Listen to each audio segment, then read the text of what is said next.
let me even tell you this. All through my lifetime, the few years I've been in on this earth, there's never been a time that Nigeria was good, that everybody said, oh, in fact, it has actually even progressively gotten worse. So people, when Obasanjo was there, people used to complain about Obasanjo. When Goodluck was there was, Goodluck is ruining Nigeria. But in retrospect, we always look back and we're like, oh, it wasn't even that bad. It wasn't that bad. And if people could thrive in a military government, as nascent as our democracy is and as all of the issues that it has, you can actually still, in a time of, so to speak, a lot of chaos and uncertainty, you can actually lay the foundation. How many times would they tell you before you know that Nigeria is not for you? Hello everyone, welcome to this episode of the show. And on this episode of the show, I'm going to be specially addressing Nigerians in the diaspora. We've seen lots of new immigration rules, especially for future immigrants coming here, and Canada has doubled the proof of funds required. UK, from the past few months, they are constantly trying to see how they can reduce the 750,000 yearly migrants to their country. And so what does this tell you? No matter where we would find ourselves in search of greener pasture, home is still home. So I want to implore you, and this video is going to try to talk to those of you that don't have something yet in your home country, those of you that haven't invested yet to invest, to start to think of some futuristic investments for the next 10 years. You may not even live there now, 20 years. Make hay, they say, while the sun shines. Because at the end of the day, you can see a systematic effort to try to edge out people they don't see as citizens, so to speak. So follow me on this journey, and I'll be giving you various reasons why you should consider that. Let's go. So the very first reason, which we're going to be talking about, is because of the exchange rate, which is going bonkers every single day, you have more cash value to be able to deploy for investments back in Nigeria. The truth is that so many people may be complaining from this other end are earning Naira, and then they have to repatriate those funds to dollars, to pounds, to Canadian dollars, US dollars. But in real terms, your money is worth more and has probably appreciated over 50% the past few months. So you can deploy and you can get utility for more land, and a bigger house, a bigger housing property in this space of time.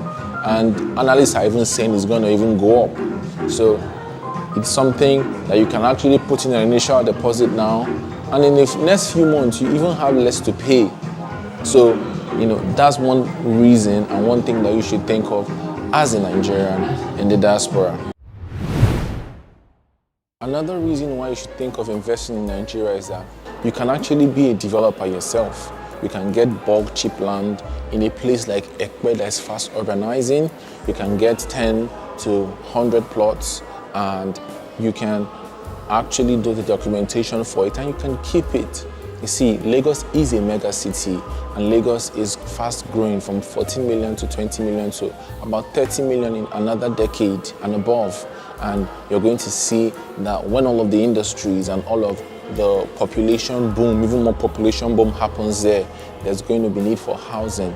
And so if you need, or if you have something there, it's going to be such a huge investment. So rethinking the traditional just buying a house or buying a land from a developer, and buying from a family at a family price, and then going on to set up your own estate. So that's another reason why now is a good time for you to deploy your resources to Nigeria. So follow me for the next reason. Let's go.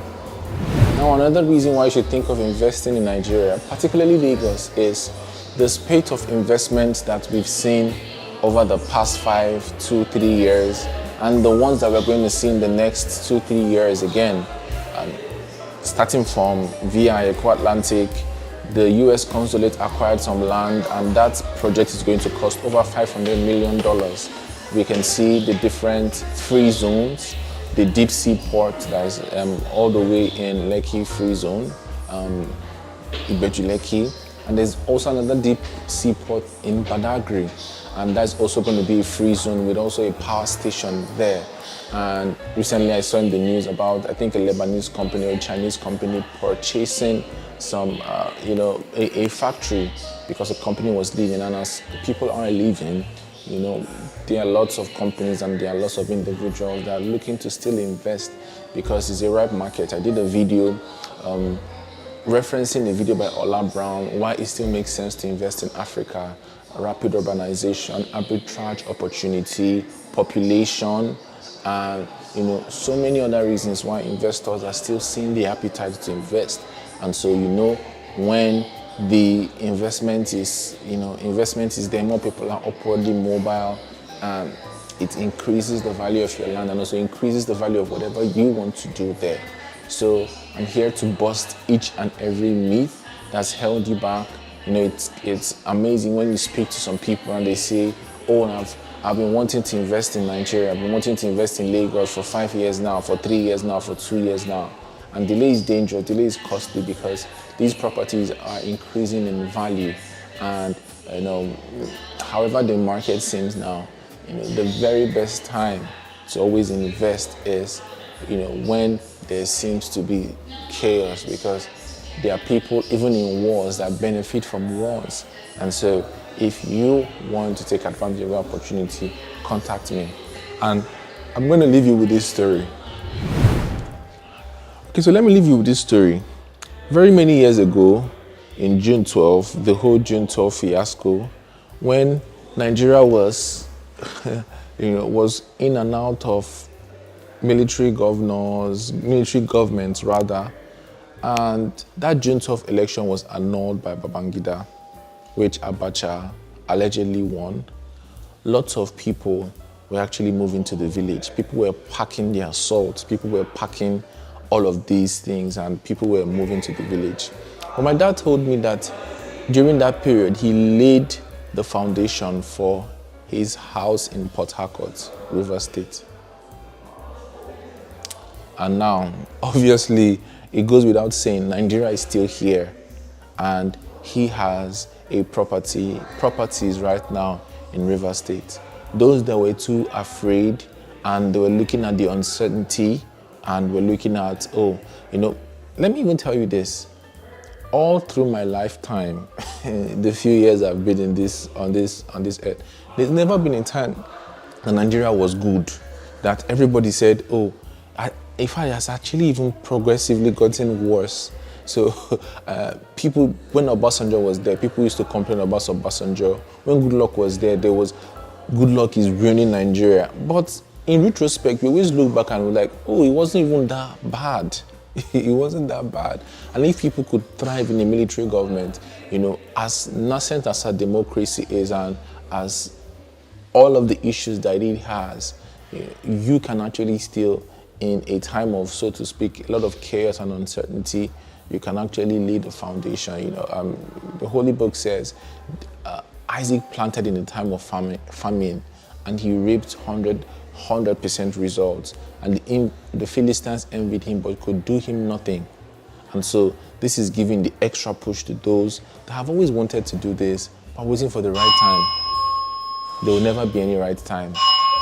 So get into it. That's my cue. Thank you so very much for watching. I hope you've enjoyed this video. Kindly like, kindly share, kindly subscribe. I'll see you at the very next video. This is the Ownahome.ng TV show. Remember, here at the Ownahome.ng TV show, we believe that owning a home, owning a property should not make you lose sleep. So we're committed to giving you the very best property recommendations and insider real estate gist. Bye-bye.